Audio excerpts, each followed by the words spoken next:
Hello, everybody. Welcome today. It is OKRs in action, how an OKR-driven leadership approach helps unleash agility and innovation.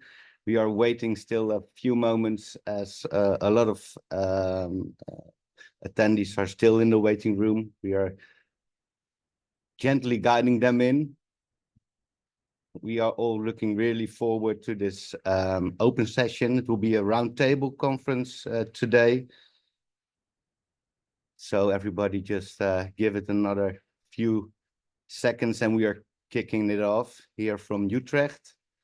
We're not starting about soccer, so that was easily forgotten for the Dutch yesterday. And now back in business.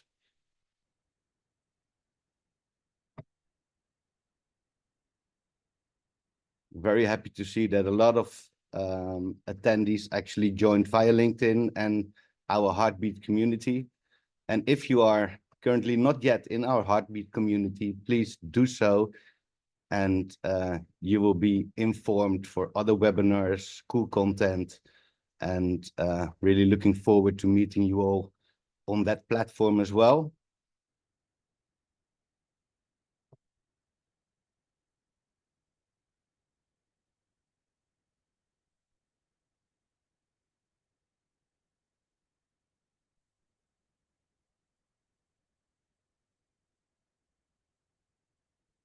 I am about to kick it off, introducing myself. Welcome everybody around the world. We see a lot of attendees actually from all over the globe. Some people are having a good night already. Other ones are still getting their morning coffee. I'm Marco van Damme. I'm managing partner of This is Performance. This is Performance is a gold partner of OKR Institute, and we are actually acting as OKR Institute Benelux. Here in Western Europe, we see ourselves, and also we have checked this out with different parts of the world as front runners on agility. A lot of clients, a lot of also government and corporate life are working agile for years and years already, and there's actually developing a fatigue around it. Agile is, yeah, more or less a difficult word, and people just say from, well, we want to be agile, we want to really be able to change, be able to have learning communities. A lot of safe frameworks are actually becoming business models itself.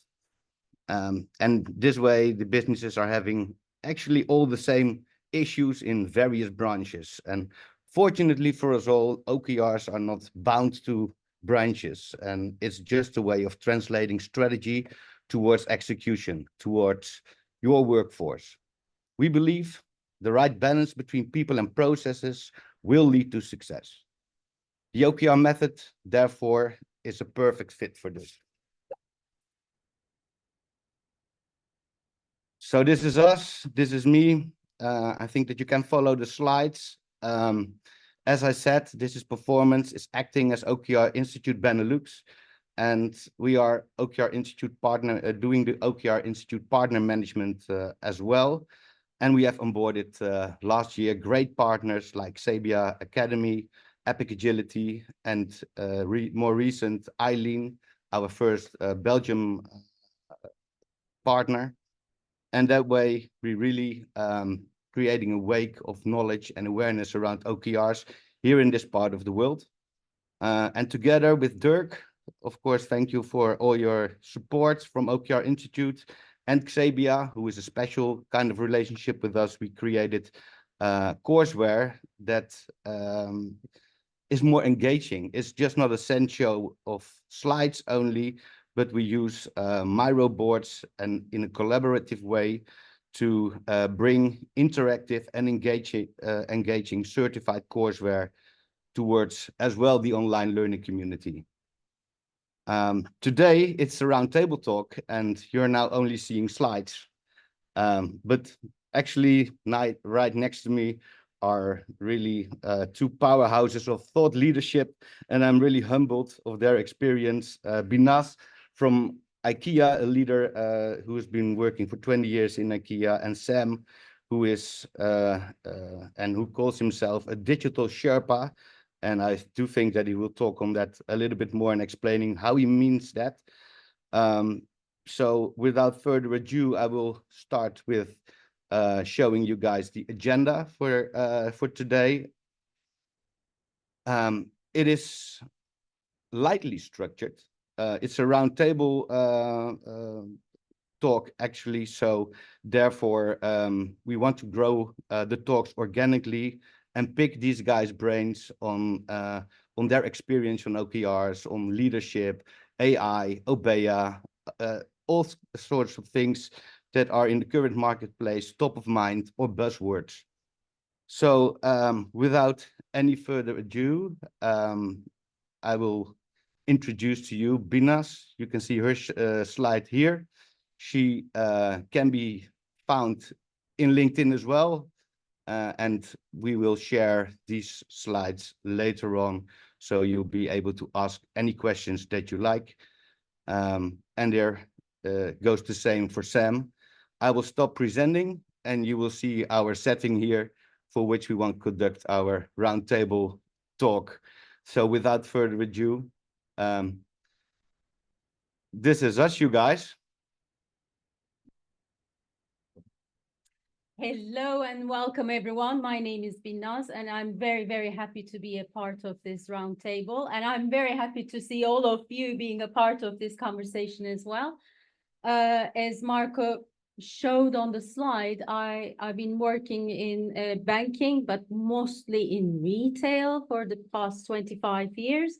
And recently, just in April, I decided to open my own boutique consultancy and focus on leadership development and AI strategies, AI in business, looking at why we should have AI, what kind of a roadmap do we need to implement to get to that journey, to start that journey of AI, but also mentoring young business leaders in their development. And yeah, very happy to be here. We're going to continue our conversation, but before that, I would like to introduce Sam as well. Sam. Hi. My partner in crime. Yes, for today at least. Maybe some more in Finland. Hopefully, we'll see. Yeah. So my name is Sam Rosberger. I have over 20 years of experience in IT operations, mostly IT service management. The last 5 years, I've done agile DevOps transformations, mostly where IT operations stuff gets stuck or process gets stuck. That's when I usually get an assignment to solve things. My background is in multiple sectors: banking, networking, insurance. I also worked at Deloitte, for instance. So yeah, various different companies in different environments, but mostly again focused on IT operations, where Binnaz is more about the business transformation and agility. From that point of view, my point of view is more from IT operations. Mm. So when something breaks and IT gets the blame, that's usually where I step in. And we try not to put the blame on IT. Well, it's probably always IT that broke something. So yeah, businesses break stuff too. Oh yes, we do. It's interesting. Okay. Okay. So yeah, so that's my introduction, and yeah, I think the bridge there is how can businesses thrive in this VUCA world, and how can we use OKRs with the business? So yeah. We have an expert here. Yeah. Thank you. We're all experts in our own right. Thank you. Thank you, Sam. Well, let's start with leadership, because it is all about leadership. So OKRs are another method in our lives that can make our lives easier, our way of working or looking at things a little bit different, and bring variety to the table. We used to have SMART goals. We possibly are still working with some of the other methods that we have, management by objectives, and OKRs are nothing different than being a method. However, there are differences. There are subtle differences. When I met Marco the first time, we started talking about how we found ourselves in the world of OKRs. Of course, it's a journey. And some of us also here in this round table might have discovered different methods for different situations.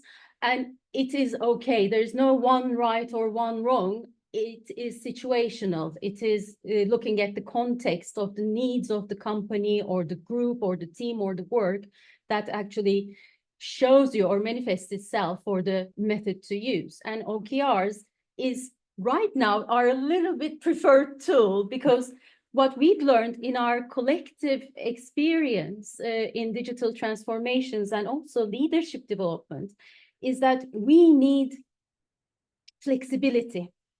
We need more creative thinking. We need to be a little bit more freer in our thoughts and minds and bringing in more different views on the table. And in goal setting, this is a little bit tricky. If you look at SMART goals, it's really like looking at, you sign yourself and your life with your blood when you write a SMART objective. And when the time comes for your performance evaluation, it's all like shakes and thrills and everything. But we don't need that anymore. The life is changing. The VUCA world actually dictates and enables us to think differently, a little bit wider, a little bit deeper, but also flexible or agile in this context. Maybe that would be excused upon for me. Therefore, OKRs are brilliant method for leadership. So what they bring to the table is that they actually bring alignment, strategic alignment to the table. Yes, we have a company vision. Yes, we have a mission, and we might have long-term objectives. We're not questioning those. But given those, and given the work that we're doing and the outcomes that we want to have, and how we meet the customers, how we work with each other and our co-workers, OKRs allow us to be actually more aligned in our thinking and in our ways of working and creating that roadmap towards success. And that is quite a precious thing to have in these days. It also gives us visibility, because it's not one man's show anymore. It's a team effort. It's about individuals. What do those individuals bring to the game? What are their individual contribution and the value they add to the project or to the objectives? But also it is about the team. What is the team bringing in? And then, of course, it's about the leadership and the top. So it is a bottom-up movement more than anything else when we talk about OKRs and leadership. And everything actually relies on the transparency factor and looking at the ambition and the goodwill and the intention of the individuals as well as the teams working towards achieving success. And it's a shared success that to be proud of. And in that sense, when we take the mindset part, as I said, transparency, and I think transparency is going to be one of our red threads during this roundtable. It is about outcomes versus output, and we want to see, yes, performance, but it is not about whether you do things in state. No, it is about, yes, I have an idea what my output is going to be. I'm going to do it myself, and my manager is going to be very happy that I'm doing it. I'm taking my decisions. I'm taking my responsibility. And we have flexibility to put challenges on the table, talk about it, and actually correct actions, take different view on stuff as well. And the other part is, of course, the learning mindset. So OKRs enable us to think not only differently, but also in a way that promotes unlearning, relearning, learning from start, and it's all okay. And it's experience-based, learning on the job, doing it, failing, fantastic. We have our learnings, let's move on. So this is quite an important element in the mindset for OKRs. And that's why I think we like OKRs as a method, at least today, as we're talking about that. Yeah, but of course, what's happening is there are so many things going on in our lives. There are so many different initiatives, there are different methods, there are different ways of working being introduced, and there are always these fashions coming in and fads going out. What are we doing? I mean, is it like, oh, yes, I wake up one morning and I think that this is the next best thing and let's apply it? Or do we need to sort of step back, take a deep breath and think, why? Why? The question we were talking about is exactly why. Yeah. Why are we doing this? Exactly. And what we want to do, we will come to why and we will talk about it really well. But there are some new things in fashion and they are closely connected to our subject. So I will leave that with Sam to introduce us. Yeah, sure. So one of the good things about OKRs is that, usually mission and vision things for the longer run are unclear for the teams. And, even in agile and DevOps ways of working, this just always is pushed upon the teams. Any transformational work is never planned. It's always 100% of your sprint is filled. And if you don't work in an agile way, then even IT operation teams are maybe 120% filled with work, right? You have an endless supply of tasks or incidents or problems or changes that you need to solve, that you need to work on collaboratively, maybe even as well. So not even the work pressure on one person, but on teams and several teams. So one of the things that I always see from an IT operations perspective is that there is no time and there is no space for transformation for these operations teams. It's always crammed into their usually daily work by managers usually or upper layers. And then even then they get blamed for not performing 100%. That's usually when I come in and say, well, it's kind of logical because, the workload is already 120%. Plus, transformation work takes maybe 25 to 40% of your time as well. You didn't budget for this in your sprint or your long-term planning. So of course, this team is struggling. Plus then, sometimes you have managers that are real Excel fundamentalists, so they rather cut people from the team than adding people to teams, which only increases the problem. So how does OKRs help? How do OKRs help? If you have this transparency in your mission and vision, and if you translate this to the teams, they add a sense of belonging. And I'm a real fan of Daniel Pink, autonomy, mastery, and purpose, especially the purpose part. If you don't know what the mission and vision is, and I dare to challenge you right now to tell me, or in the chat or anything, that just a thumbs up or anything, if you know the mission and vision of your company. Usually in my trainings or wherever I speak, it's only about 20% that know the mission and vision of a company. So that says something about the transparency that Binna was talking about, right? Why are we doing this? And again, for the autonomy, mastery, and purpose, even if you have full autonomous teams and they don't know which direction they're going in or for what customer or what market they're doing something for, it's just, people running around blindly like headless chickens. So this is what I really like about OKRs, right? Because they provide that translation, and you said it's bottom up, but I prefer to have it both top down and bottom up to combine for perfectly formulated OKRs, right? So not only do you have, like in the world of DevOps and Agile, cross-functional teams, but we talked about this earlier, right? It's interdepartmental, right?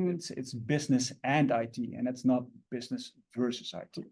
Yeah, and also good seeking out for engagement also in the group here. Using the chat obviously is a very good place to enter your questions. There will be Q&A afterwards, and just let it be an organic session. Yes. The first thing that I also really liked on your startup, Binas, is that you say, well, it is a performance system and it is providing stress, and it can actually be used as a weapon rather than a tool. And different methods, yes. Yeah, therefore we at this performance also say you need to touch the personal side of things as well.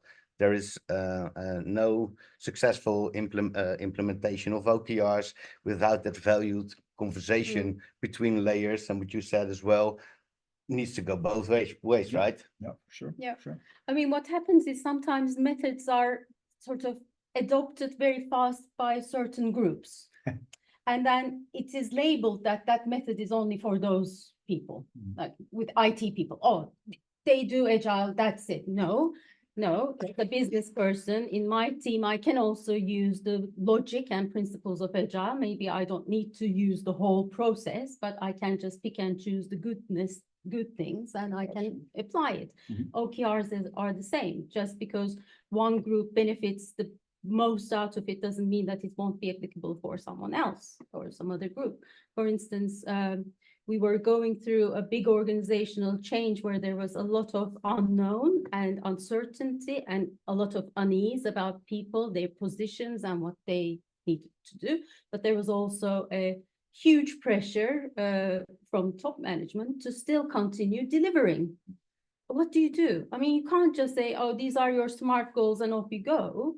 No, you have to have one-on-one conversations to understand where individually people are. You have to catch them where they are, and then connect it to business, connect it to, okay, what are the things that you're interested in? Let's look at those topics. Let's give you those topics. I don't need to detail it out, but create an engagement and use the power of OKRs and the thinking behind it to actually still make a team function as good as possible and still deliver, is something that maybe we should think about, because those are the possibilities that OKRs actually give us. True, Yeah. true. And are those in your experience with the use of OKRs also the pitfalls that were in there? Yeah, I mean, with every good thing, there are some not so good things. It's fine. What happens, I mean, is human beings, I think, we have a tendency to get stuck on things that we put on paper, and suddenly they become, okay, untouchable. Well, I created that paper. If it's not relevant, I can tear it off and start a new paper. I think we narrow ourselves down, and OKRs also carry that little bit of a pitfall. So if you put it on paper, will it live? Should it live like that? Or should it be torn and doodled on, etc.? So, but it brings us back to the mindset. Yeah. The mindset is there. It also And brings it's a little thing, a little answer to the question that we have in the chat from John Ruppel. Hi, John. I see the question right here. Can you respond to that, Hello. Binas? Hi, John. Good Hey, to see you Sam. again. Yeah, good job. Sorry, I'm late. No worries. Oh, you want me to Yeah. ask the question out loud or? Yeah, go on. Let's hear it from you, John.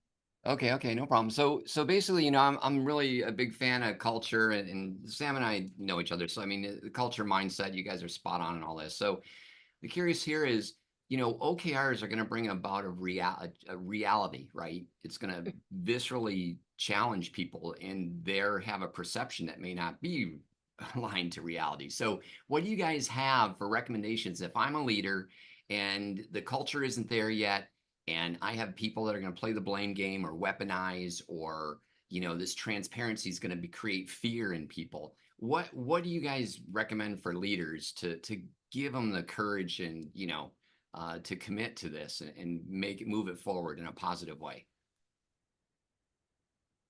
Did that make sense? Well, the easy answer is just that you need to set a learning environment, and there should be and discussion is always a tricky word, but I do feel that it would bring the opinions needed towards the conversation and towards the combined goal, and that is the more overarching answer. But maybe Binas or Sam, Do you want to go first? I'll go for it. Yeah. we have ideas around this. Yeah. Go ahead. Yeah. As leaders, John, we are not only responsible for ourselves, we represent the business vision, the culture, its values, and we are also responsible for our teams, right? So if we truly believe that there is a better way, why should we feel the need to wait someone else to take the lead? We should be confident enough, courageous enough to do that. And surprisingly, the minute we start, we will find followers. We will find like-minded other people, be it leaders or peers or team members. So it starts with us. That's where I say.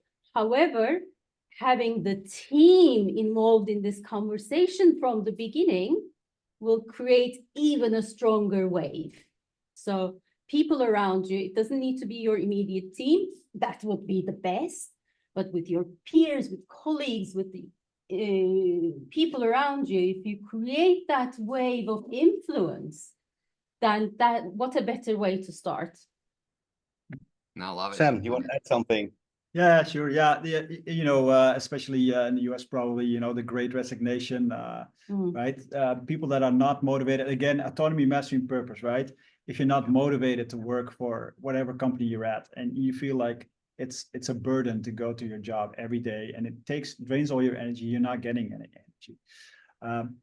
Hopefully, there will be some culture that you can at least express that. But like Binas is saying, you please just take this first step. And if the answer is no, and the culture doesn't fit you, then all the presentation that I usually give are all about your ikigai, right? Do what you like. Are you good at it? You're getting paid for it, and you know, does the world need it? Well, in this case, you know, if you're unhappy at work, then you know it's time to move on. Hopefully there are plenty companies still looking for people. With the world economy now, I'm not sure anymore, but we'll see later on this year. But the thing is that leaders are, you know, use this a little bit as a leverage, right? The Great Resignation is a sort of a tool that you can have to motivate, energize, or trigger leaders and saying, okay, if we want to keep these people, and if we want to provide a psychological safe working environment, then, you know, we can experiment. And then OKRs are an excellent way to translate the mission and vision. You know, have these teams in the front line, maybe even, you know, from IT operations perspective, the people at the service desk, the people that are literally talking to the customers, the angry customers, the emotional customers that are literally experiencing the frustration of the users. First, I always say just pay them more, please, because they're the first line of defense and first line of contact. And also they're the best feedback loop that you'll ever have in your company. Very well said. Yeah. So, yeah. We always say individuals make teams and teams make organizations. And these two perspectives are from employee perspective. But in regards to your initial request, you know, leadership needs to understand that their knowledge and their experts are the people they're hiring, and they need to give that autonomy, or be in contact and more in contact with the actual processes and tools they work with, and ideas that they have. You know, it's not you cannot just throw a guideline or a way of working document and just for years and years, this is the way that we roll. Then as a company, you will be over competitized, and you're will not have that level of engagement and innovation that you seek for, and you will stop growing. Yeah, you will be the next blockbuster. Yeah. All right, great question. Thank you so much. Thank you. You're welcome. Yeah. Thank you, John. More questions, or? Yeah, we can. Yeah, we sure have some more questions. Do you want to Let me just circle back, because Binas mentioned, you know, the hype things, right? That we are talking about. Okay, so one of the things, or a couple of things that I see are AI, which we touched upon somewhat. Security, very important. Topic for a different day. OBEA, OKRs, and XLAs. Okay, so what is an Obeya? Obeya is a room where you translate all the epics and user stories and features towards a physical room where everything is linked. Big room plannings in Safe, you have these sessions where you actually link dependencies between tags and features and everything to see the bottlenecks in your organization, which links to theory of constraints. But again, that's another talk. Which goes back to lean, which is another talk, but just to figure it out, the complete picture. So the Obeya room gives you that clearance, that overview from a physical room where you see all these stories, but that's mostly focused on agile. So I would advocate that you also have the OKRs in your Obeya room, so you actually see what the mission and vision is translated to the work in the teams. Now, I understand that if you have Jira or DevOps, Azure DevOps board or whatever that you're using, that this is a lot of work, extra, a lot of hassle and a lot of administrative, extra steps that you need to do. So if that doesn't work for you, please don't do it.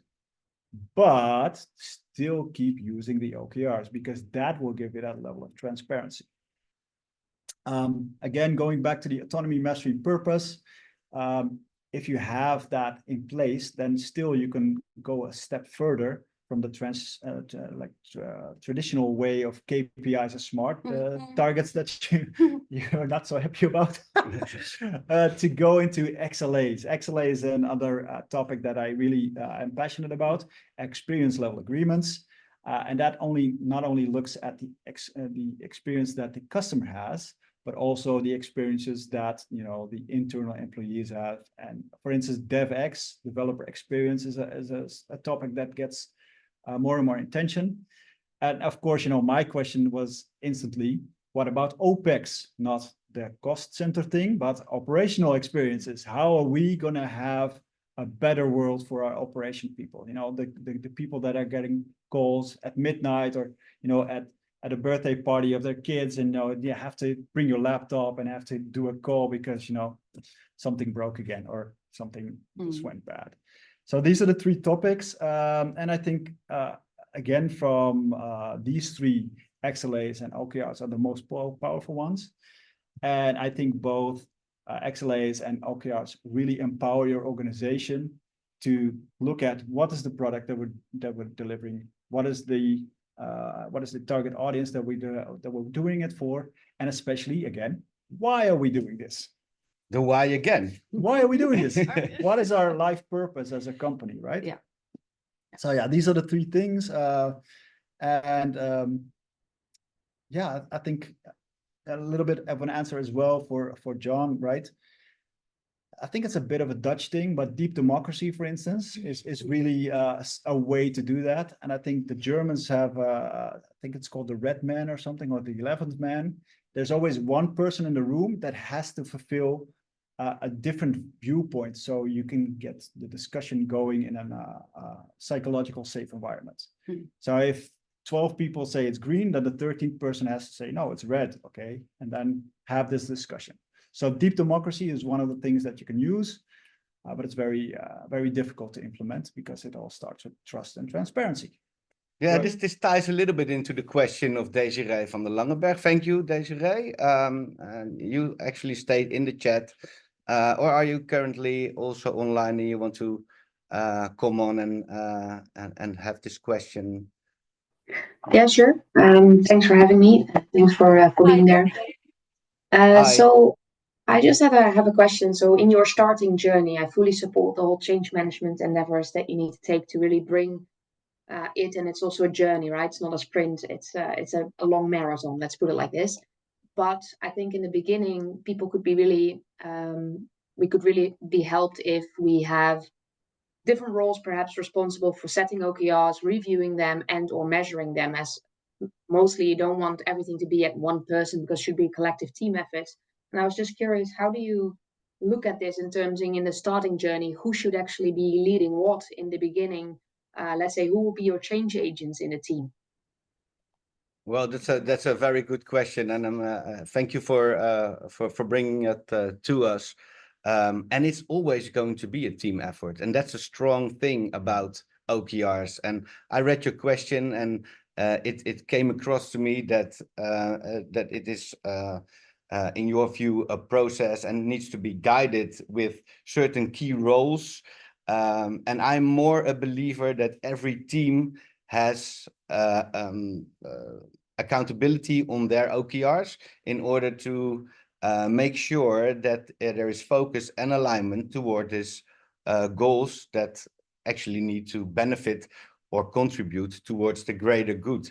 I know that there are roles for facilitating, and there is like the OKR champion and how way of workings are implementing within organizations.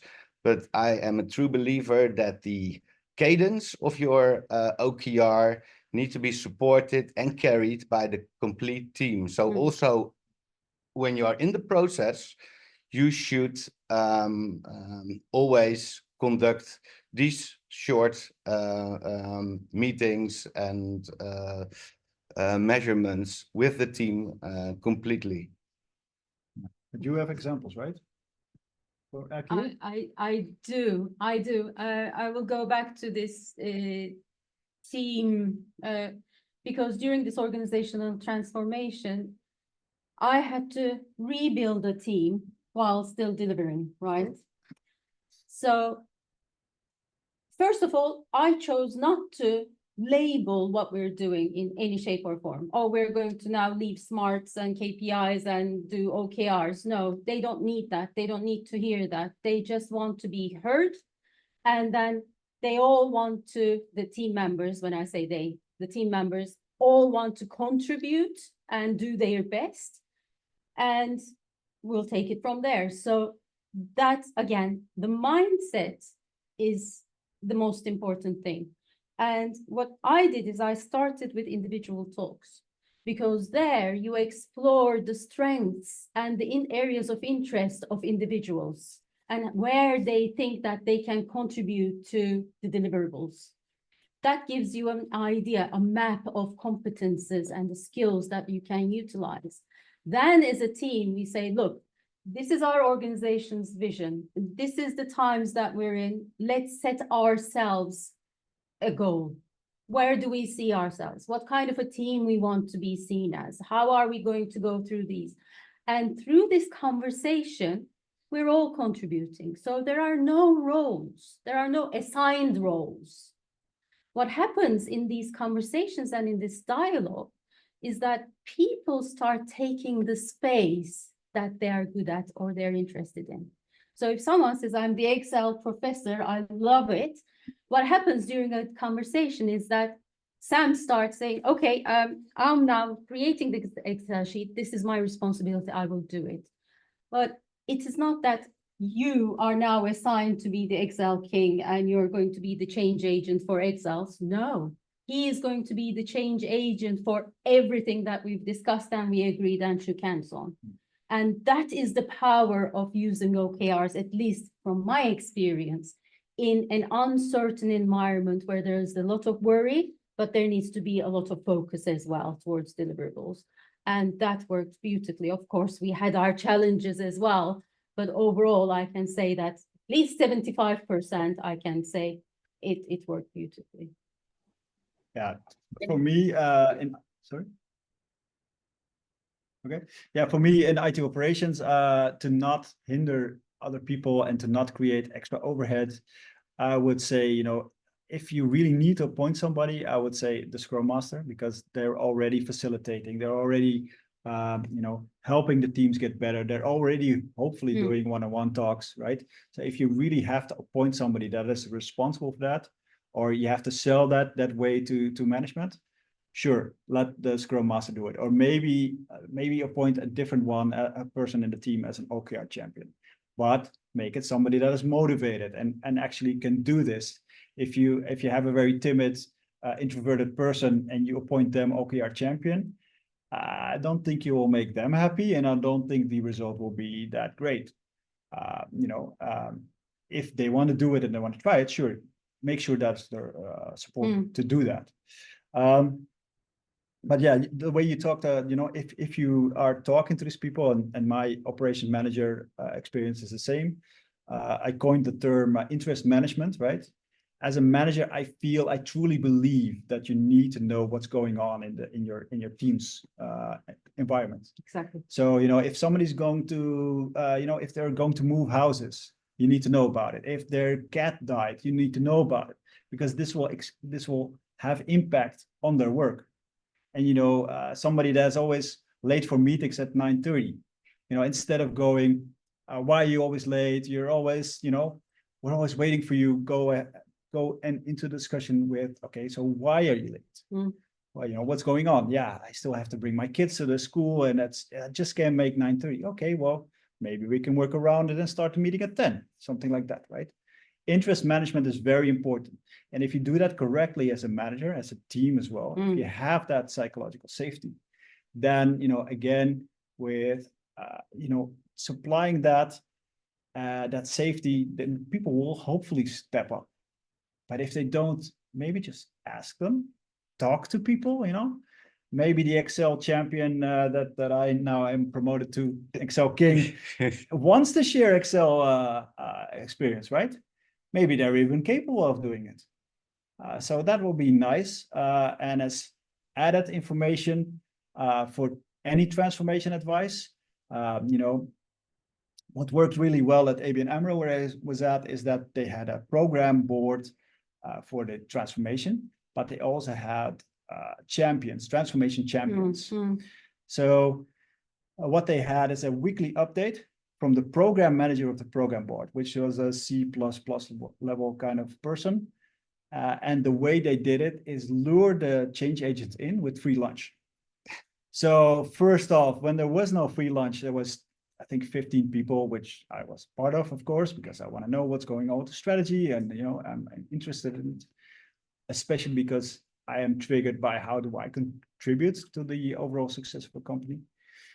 But again, the free lunch caused 60 people to come around, and then there were not enough chairs anymore, and then everybody was standing in the back, getting the free lunch. It's all about getting engaged and making also your workplace a fun place to work, and really want to put in that extra bit because you're a part of that goal setting, and it also gives you a great sense of belonging when you know that your work contributes to something that you initiated and you've been part of in the first place.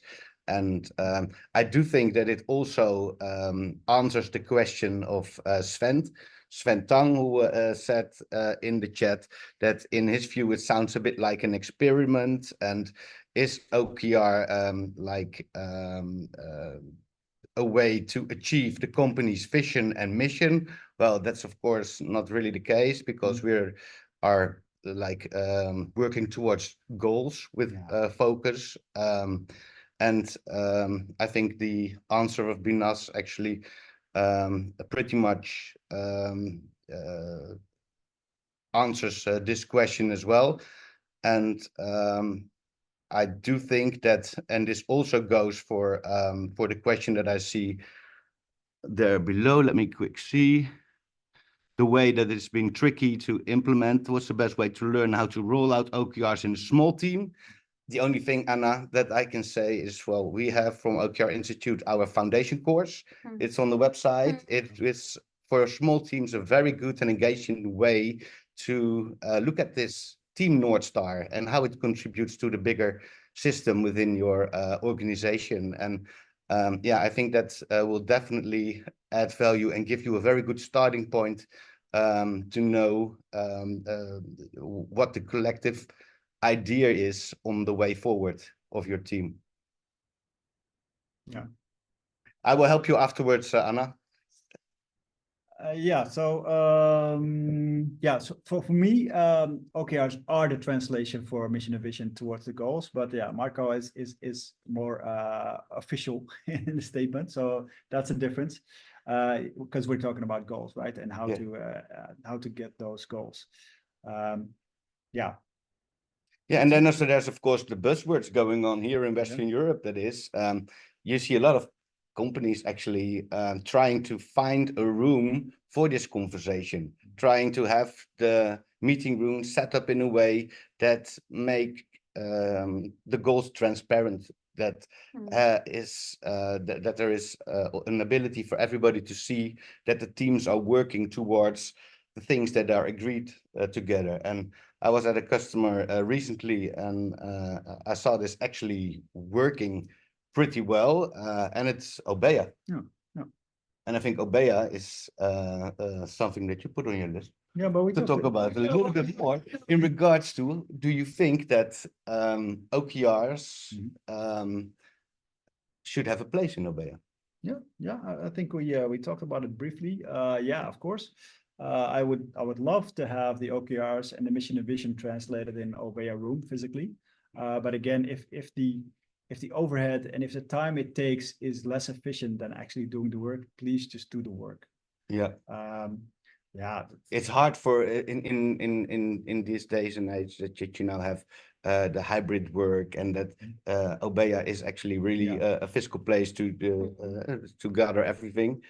And if this is not the platform that you want to use, then please use some sort of tool in which everybody can collaborate toward the same goal.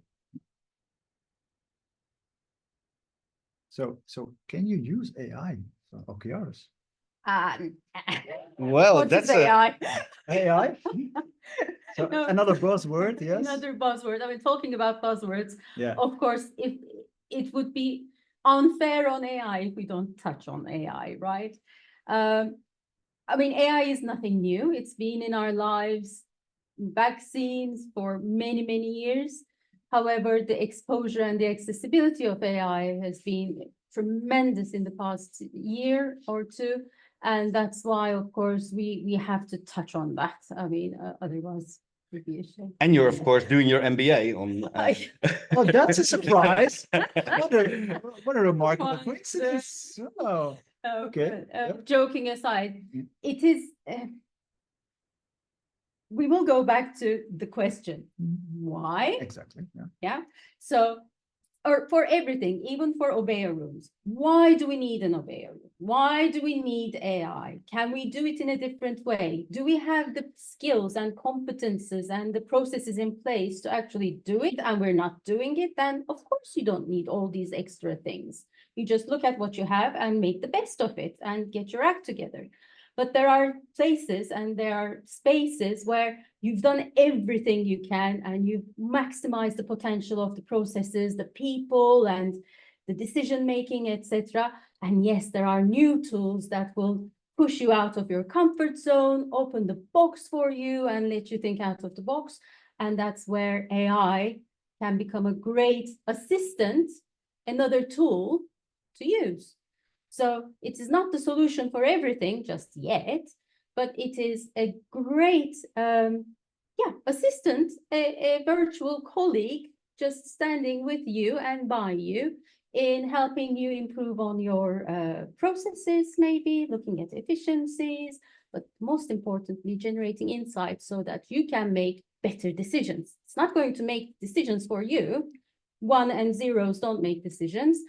But it can look at what you've gone through, the historical data you have, and say, you know what, Binnaz, by the looks of things and what happened in the past and what's coming on from the future, based on what you said, I can give you 3 recommendations and off I go. Then I can spend my valuable time, very precious, creative mind in looking at those 3 together with my team, with the help of OKRs maybe, and see, okay, where are we going to go from here?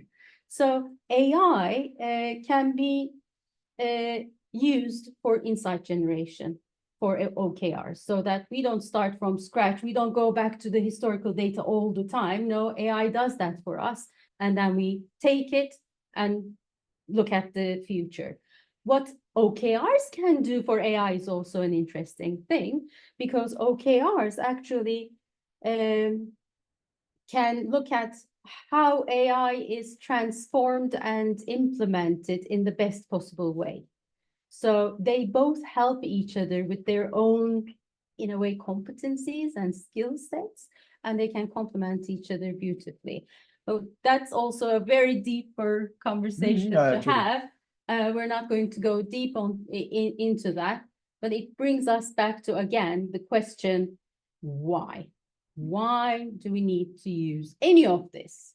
Yeah, and actually you're saying, well, you can in an organization create an OKR on testing a certain process if the use of OKRs will benefit you in a certain way, and then measure and then take decisions on that. And yeah, I think that a lot, and we see that with a lot of our trainees as well. It's very easy to ask ChatGPT for a certain case to build an OKR around that, but it is not about the outcome. It's about that conversation with each other to get the accountability towards this goal and this OKR.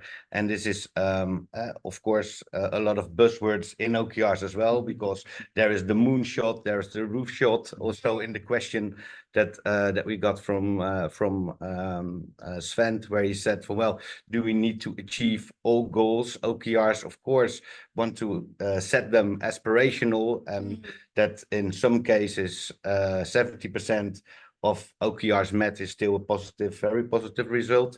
So it is that framework that allows you to make sure that every step you take is one in the right direction.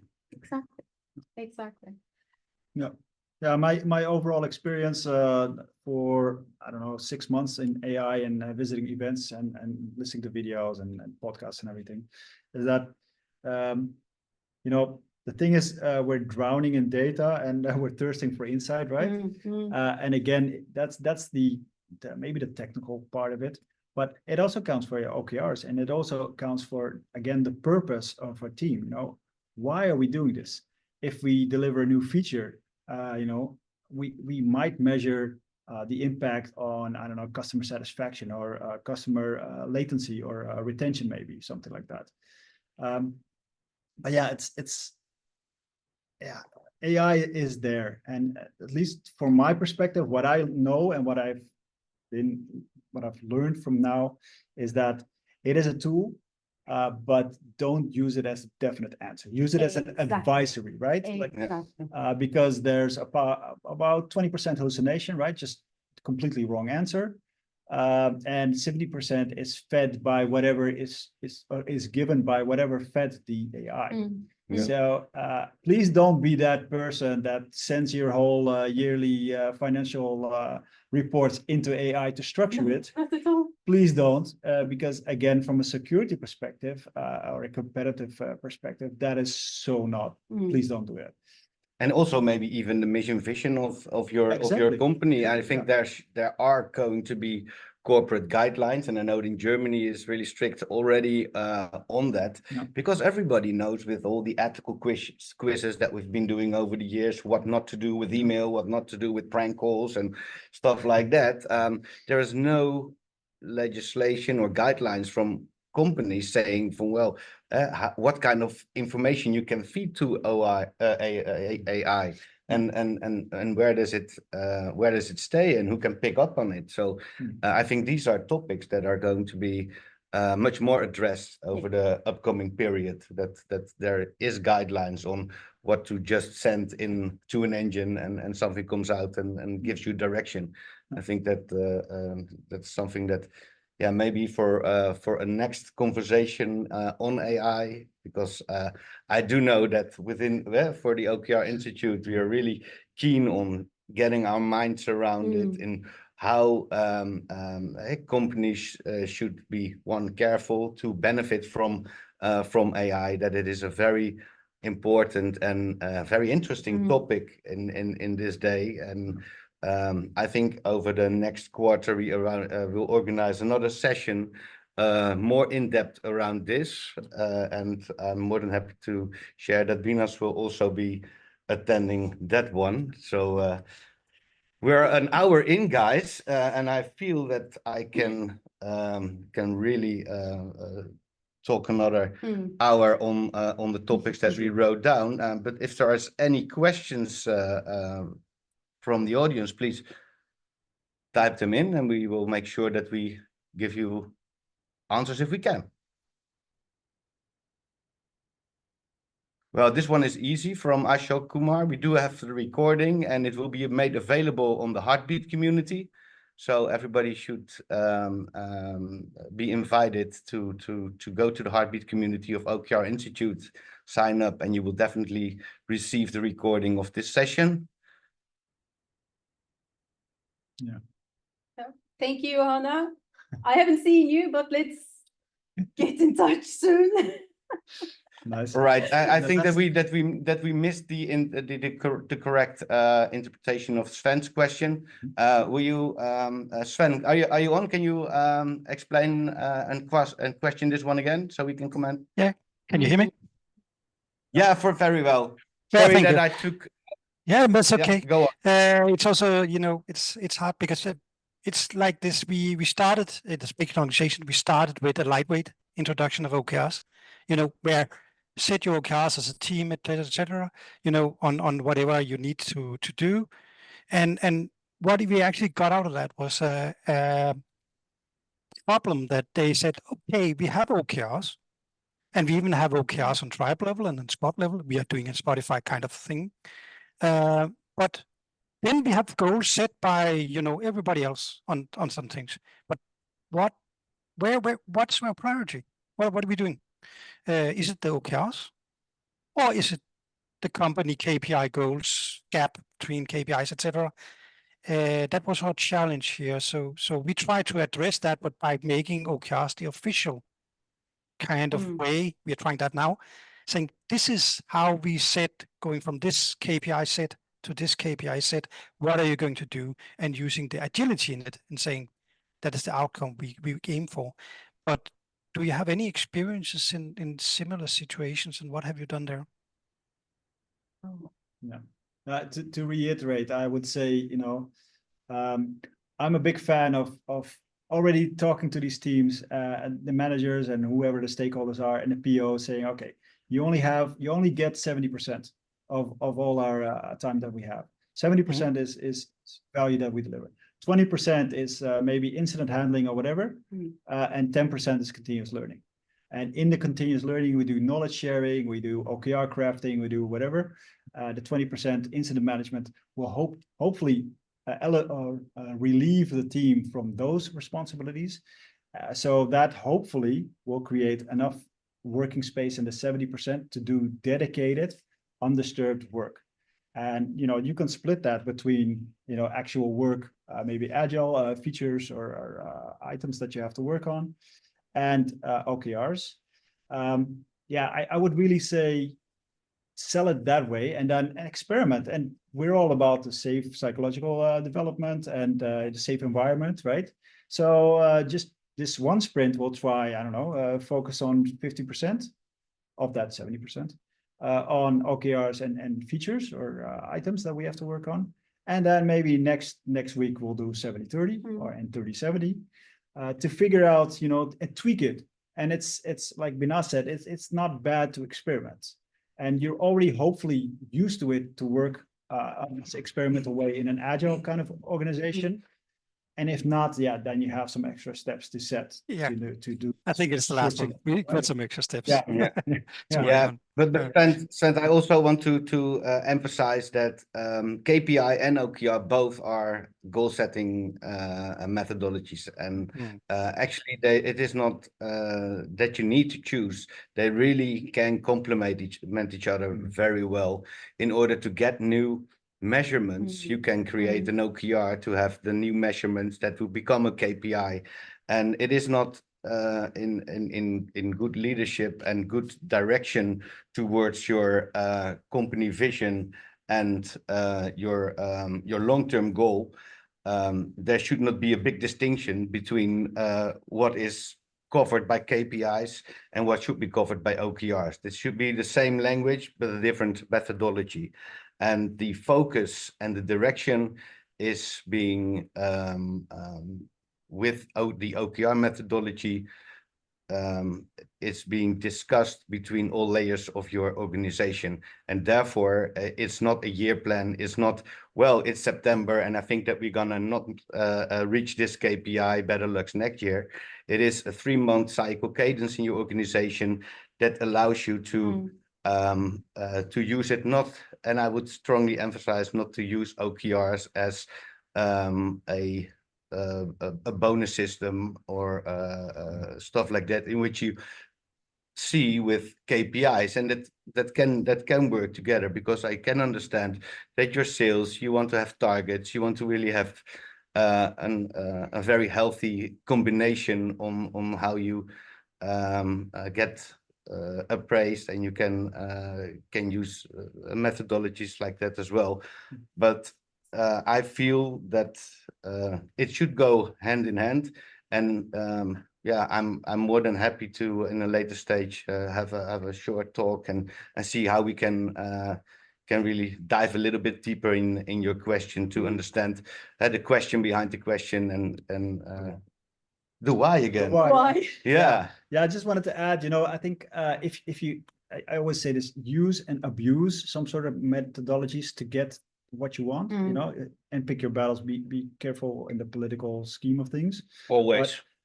But you can use the OKRs to start the discussion, right? Because the methodology already suggests to talk from bottom up and to top down, to get towards, okay, we have some mission and vision. How are we actually going to make this?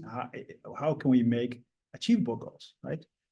Do you have any further insights on this? I mean, prioritization is and can be a nightmare. However, if you've decided that OKRs are going to help you with prioritization, maybe also there's another way to look at it, because OKRs also empower and encourage cross-departmental collaborative way of working, right? So what you can do is that you can look at all the goals and everything, and you say, okay, this is the one that many departments are going to contribute to. Let's work on that. Because there you will really understand and experiment the cross-departmental collaborative way of working together with OKRs. That's another way of looking at it. Of course, OKRs will help you, and it's more pragmatic way of looking at it with the departmental things. We're in our department, and this is all the things that we can do, but maybe open up and look at, okay, how do we use it in a collaborative way? It's challenging, but that's going to start the discussion and the conversation, and it will clarify the why for the majority rather than one group. That could be another way. We usually call it, you know, look for further than your own street tile, you know, you're part of a street, you're part of a value stream, you're part of an organization. Look further than your little street tile, right? So yeah. I think that's it, huh? That's about to wrap it up. So I want to thank you guys so much for your insights and your it has been a few weeks that we talk about several things, and it was really inspiring, and a lot of spin-off will come off of this as well. So happy to be conducting this with you guys. So everybody in the call still, thank you for your time and attention. Good that you all stayed in. You will definitely get the recording from out the Heartbeat community. And thank you all, and have a very great day, you all. Thank you for being with us. Yeah, thank you for your time. Yeah. Yeah. Sure. Do we get Anna help, or do we contact her later? Yeah, I will definitely contact Anna to. Okay. You will be helped. You will certainly be helped. Go. Thank you.